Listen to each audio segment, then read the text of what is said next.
we ready for questions now? I just want to Yeah. make it So out. I don't understand. All right, Director. I think it's okay to Tom? didn't look that way. On that particular question, we tweaked the admission policy for RSI 2 or 3 times in the last few years. And just looking at the numbers that I recently saw for the kindergarten and first grade classes, they're not much different in diversity from the other classes. So we have to do something different from what we've done at RSI. And personal contact, I think, will be a very good thing, but I think we also have to have a different admissions policy, too, from what we have at RSI. I think we do. When we talk about having a certain number of spots, because we probably do it across the 2 schools instead of just the one. For non-residents, I look at the current RSI policy, I think we have 2 slots for choice of your students. So that would be one area where maybe we could beef it up. You know, Tom, I would say from our experiences when we changed the RSI policy, we had one person in the district already working full-time, but we asked her to make phone calls to all families where we thought there was a possibility. So it's one thing to look at the number of students selected in the lottery. It's another one to look at the whole variety and array of families who apply for, there's a lottery there too. But there was no question that when she made all of those personal phone calls to the families, it made a huge difference. It just, we didn't have someone, or did we have any money to pay someone who would, spend a lot of time recruiting face-to-face, individual to individual. So if we can build that in, even temporarily, that seemed to make a big difference. The personal contact. We just didn't have the staff to do it. Do we have? On the financial side, looking down at the number of non-resident enrollment, if my math is right, that's 94 total. Somewhere in there, if I'm off, then somewhere in there. So the full capacity would be what? 94 out of common. Well, and the projection wasn't that it would be a full school initially because we thought in the higher grades that there may not be enough interest. But if there is enough interest to have, because you don't want to make the younger grades more than 3 sections because then as they get out, you're going to have to go. I'm not questioning what the capacity for the school then is? 450, but we're not anticipating it would open with 450. Okay. Ideas about, would it be closer to this 100 range? Is that what we're thinking? These are just the I know open enrollment. Open enrollment. Well, that's what I thought. That's why I'm asking the question. Is how big are we thinking? The first year. The first year. Well, we had that in our. I asked the question. I don't think I saw an answer, but I did ask.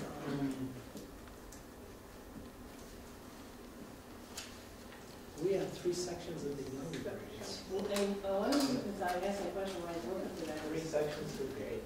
per 3 sections per grade. Okay. The other thing, just to go back to what Alden said earlier about the non-residents. Yeah. Okay, this is what we need financially, but this is broader than just STEAM. Okay. And so, but one of the reasons I was asking that question is because the whole, let's say 450, if we're going to start with 350 or 300, I don't know. Whatever we're starting with, this is a proportion of that. So if this is a proportion of that, this represents what dollar? It's, and so I was going to ask the question of the weighted amount for kindergarten through first is, so how much is the general fund revenue and all that for one child? It depends on it. Use at least $5,400 and then it's weighted depending on. Exactly, I know that. So ballpark, what we're looking at here for each one of these seats. Do we know? And actually, if they're open enrolling and they're coming from a variety of places, then that may be different because we're going to bring a variety of levy. Well, Levy's not going to follow them? No. Sometimes, okay. Good, okay. So anyway, I'm just trying to make sure we get to the number. So the number then that we have then, whatever that is, let's just say 6,000. If it's 6,000 per child, then that's the amount of revenue. If we don't get that, that's potentially the deficit. It could be compounded by additional things. Yeah. So when I got your question earlier, I thought you were just talking about the open enrollment students. But if you take those numbers, and then that's what we're looking at for projecting that year 1 revenue. So it's those revenues times our funding component. And then we think, it was on there, it was 44 students across the grade level. Which, 44 wasn't all non-resident, there was also That's students who would have left 22 the across district the if we board. didn't have another option.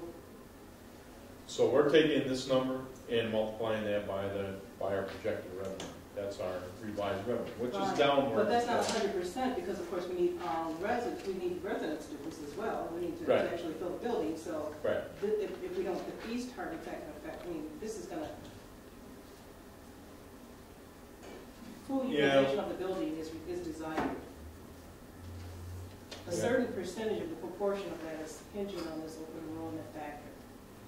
Well, that was one of the differences between doing a STEM school and doing another version of RSI, is that you can fill the building faster. Well, I understand that, but I'm just trying to get an idea about the risk. I'm really thinking risk, because if we don't fill these seats, that's about 100 seats. And so, well, I didn't have my calculator out, but that's my, I mean, Well, if you but- took 6,000. well, Well, that would be Yeah. one. I'm trying to avoid big math, I'm not We the get scheme more like program. eight. I mean, that's their revenue component that's there. Take that 5,400 and then it's weighted. So for a kindergarten student, it's, 0.612.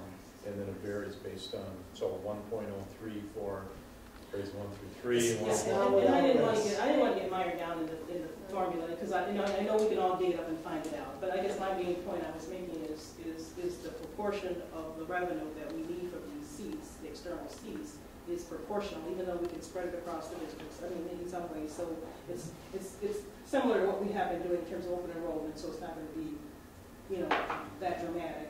However, in these schools, it may look dramatic because of the outward, what we have now in terms of enrollment for open enrollment is spread across all buildings. But it needs, if we need these concentrated seats, then it may be more visible. Because the Not Then the model would also work. The residents that come to STEAM from any of our elementary schools will free up a seat that potentially could be an open enrollment seat. Understood, but we need to have them in the seat to make it, I mean, that's really my point, is they need to be in that seat. That's That's really what I'm our talking goal. about. Okay. Tom and then Betsy.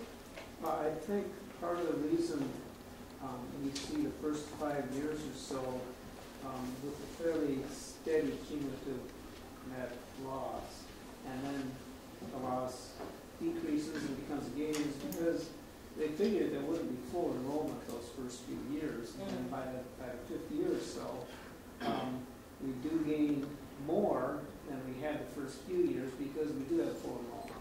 I think that's part of what's in these numbers, if I recall from the past. Yes. So that should allay some of your fears. I don't think the numbers will be worse than this. Well, I mean, I guess I'm also trying to point out the proportion of revenue we need in order to make it financially viable.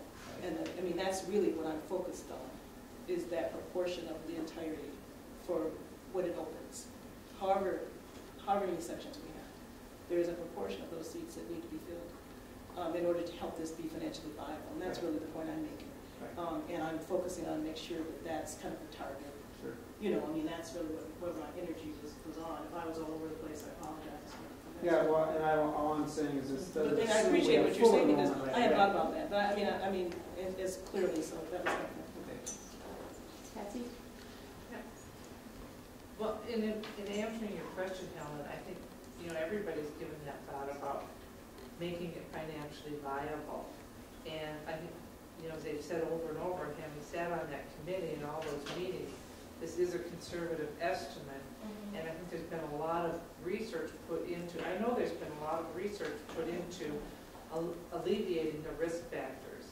There's been surveys done, and there is a high level of interest in a STEAM magnet or STEM magnet. And it's, the interest is from across the district, and we also know there's, just from the number of students that apply to open enrollment to Spanish immersion into the district and to open enrollment in some of our other schools that are full. There's a high level of interest of students coming in.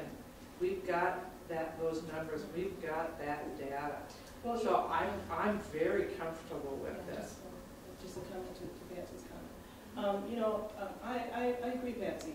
I guess the thing that I'm keeping up front in my own mind is, this is if we do go down this road, it's a major commitment into the future. And so, while we may feel pretty confident where we are right now, I think this is the kind of initiative that you can never relax on.